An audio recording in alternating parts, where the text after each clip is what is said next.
10 pieces of evidence that proved the ancient Egyptians were black Africans. Number 10. The palette and bust of Narmer.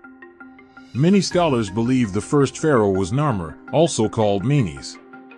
Though there is some debate among experts, many believe he was the first ruler to unite Upper and Lower Egypt around 3200 BC. Many believe the palette of Narmer to be proof of the pharaoh's blackness because of its depiction of a man with what can be perceived as having Negroid features. It depicts the king's rise to power and is one of the first historical documents in the world as it dates back to the 31st century BC. A more popular piece of evidence is a statue head of what is believed to be King Narmer that clearly shows more traditional Nubian features, but the legitimacy of this artifact is the center of some speculation. Number 9. Hieroglyphics is a writing system invented in Egypt around 5,000 years ago. The Egyptians were once thought to have got the idea of writing from the Sumerians, but their system is now generally believed to have emerged independently, although the details of its origins remain mysterious. The majority of hieroglyphs of humans from ancient Egypt depict people with dark brown or black skin and hairstyles that are unique to indigenous African people. These hieroglyphs are some of the most solid evidence that black people are a part of the DNA of ancient Egypt. Number 8. Geography. It is a part of Africa. Some people today believe that Egypt has always been a country of fair-skinned individuals. Many believe this because the current look of a lot of Egyptians and mainstream media's misrepresentation of the ancient kingdom. The fact is, it's often disregarded that the population of Egyptians with a lighter complexion is partially due to migration, invasions, and immigration from nearby regions over centuries. Also, Egypt is not an island and is directly connected to countries and an entire continent of indigenous black people. This makes it extremely difficult for a significant portion of Egypt's population and influence to not be black in ancient times. Number 7. The Nubian Dynasty. The least controversial and more mainstream piece of evidence on this list is the Nubian dynasty, also known as the 25th dynasty.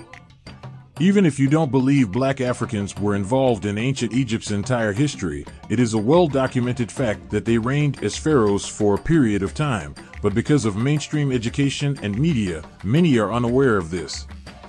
In the 8th century, the Kushite king Pi conquered Egypt and founded the 25th Egyptian dynasty of black pharaohs from Nubian Kush in 747 BC. The 25th dynasty was highly Egyptianized, using the Egyptian language and writing system as their medium of record and exhibiting a devotion to Egypt's religious, artistic, and literary traditions. This points to a relationship between Egypt and the Nubians pre-invasion. During the rule of the 25th dynasty of black pharaohs is when the Nile Valley saw its first widespread construction of pyramids. Other great building projects were carried out in mainland Egypt as well, with special attention being given to the city of Thebes, which became the capital of the Nubian 25th dynasty black pharaohs. The black pharaohs of Egypt's 25th dynasty also consolidated Egyptian power by exercising control over both Upper and Lower Egypt. They restored ancient Egyptian culture, power, and prestige that had been lost with the fall of the 24th dynasty. Memphis eventually became the capital of the 25th dynasty black pharaohs, with Egyptian culture reintegrating the influences of its Nubian pre-dynastic culture. War with Assyria eventually resulted in the end of Kushite power in northern Egypt in 656 BC. Number 6.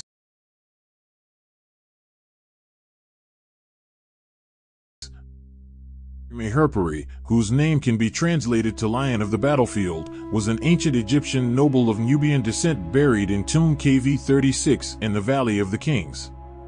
He was discovered in his tomb along with many precious artifacts, including his copy of the Book of the Dead, which depicts him with dark black or brown skin. His mummy was unwrapped by Georges Durécy in March 1901, revealing a mummy whose dark skin resembled the image on Meherperi's copy of the Book of the Dead. The mummy also had tightly curled, woolly hair, but the hair was later discovered to be a wig that had been glued to his scalp. Number 5. The mummy and artifacts of Amos Nefertari. Amos Nefertari was the first great royal wife of the 18th dynasty of ancient Egypt. Amos Nefertari was deified after her death. Every hieroglyph and artifact of her shows a dark-skinned black woman. The discovery of her mummy, which has traditionally Negroid features, including dark skin and nappy locked hair, further proves what she looked like while she was alive. Number 4. Kemet. In ancient times, Egypt was known as Kemet. Kemet translates to black, black land, or land of the blacks. Some scholars believe ancient Egypt was called Kemet because of the dark soil along the Nile River, but scholars such as Dr. Cheikh-Anta Diop disagree and believe the land got its name from the skin complexion of its ancient inhabitants. Number 3. Scientific evidence. In 1971, Cheikh-Anta Diop wrote the opening chapter about the origins of the ancient Egyptians in the UNESCO General History of Africa. He presented anthropological and historical evidence in support of his hypothesis that ancient Egyptians had a close genetic relationship with sub-Saharan African ethnic groups, including a shared blood group between modern Egyptians and West Africans. Evidence he presented also includes Negroid bodily proportions in ancient Egyptian art and mummies, microscopic analysis of melanin levels in mummies from the laboratory of the Musée d'Elhom in Paris, plus primary accounts from Greek historians, and shared cultural linkages between Egypt and Africa in areas of totemism and cosmology. In 1980, James Harris and Edward F. Wendt conducted X-ray examinations of New Kingdom pharaohs' crania and skeletal remains.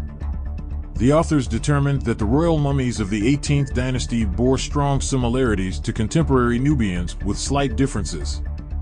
In 1987, Martin Bernal analysis literature from Greek historian Herodotus describes and compares ancient Egyptians to black people.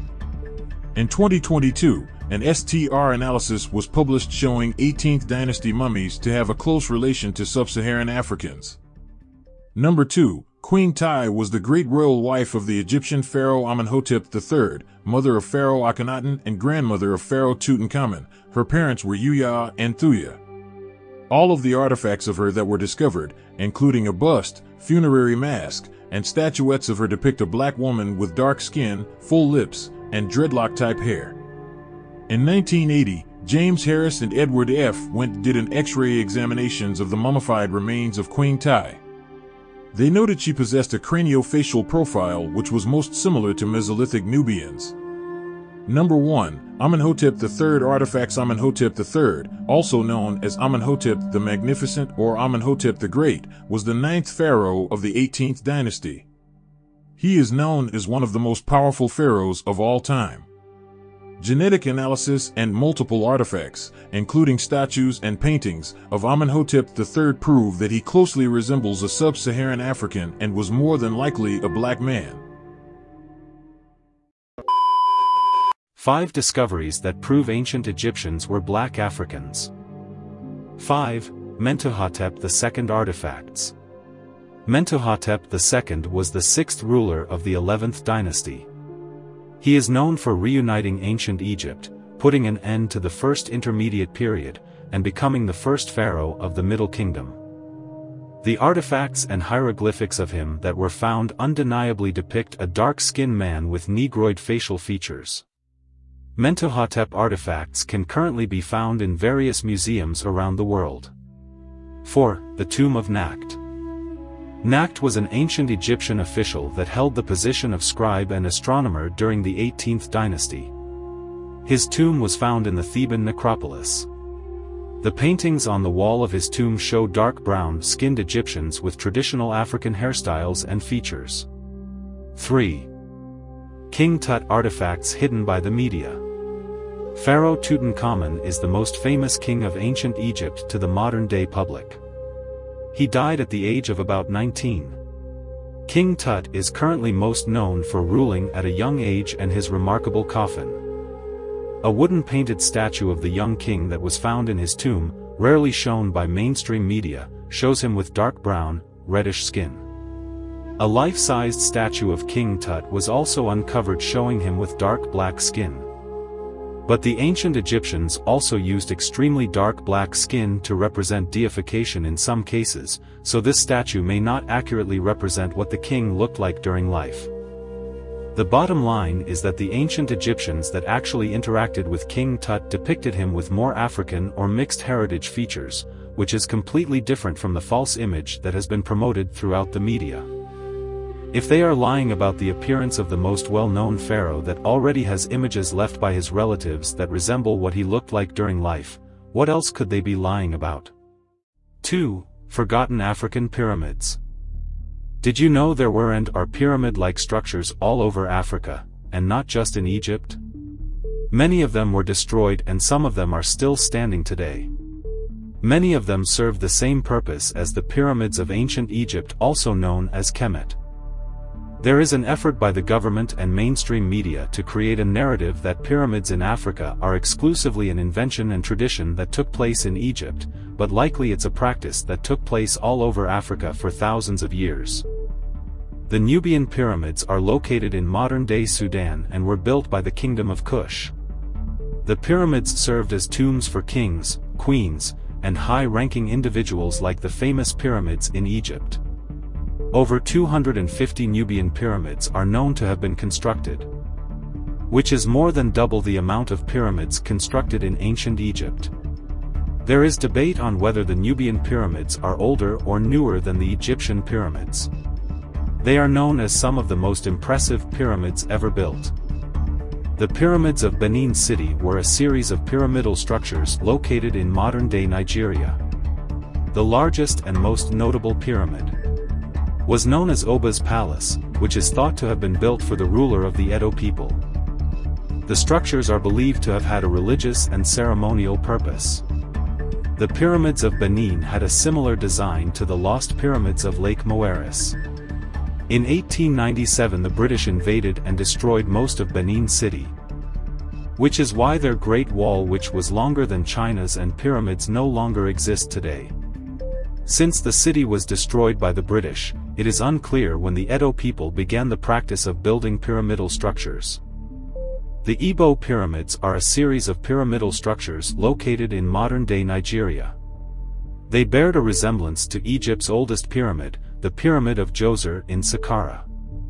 The pyramids are a mystery to this day and are currently in ruins. So it is unknown when they were built or what purpose they served. 1. King Huni statue head. King Huni was an ancient Egyptian king and the last pharaoh of the 3rd dynasty of Egypt during the Old Kingdom period. It is believed that he reigned as king for 24 years. The location of King Huni's burial site is currently unknown. A granite statue head that is believed to depict King Huni shows features that are identical to indigenous Africans, including a broad nose and full lips. The King Huni statue head is currently on display at the Brooklyn Museum.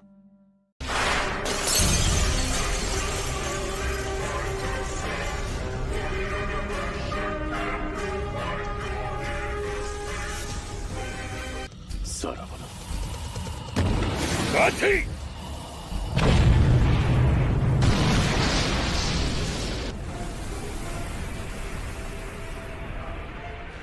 逃したか。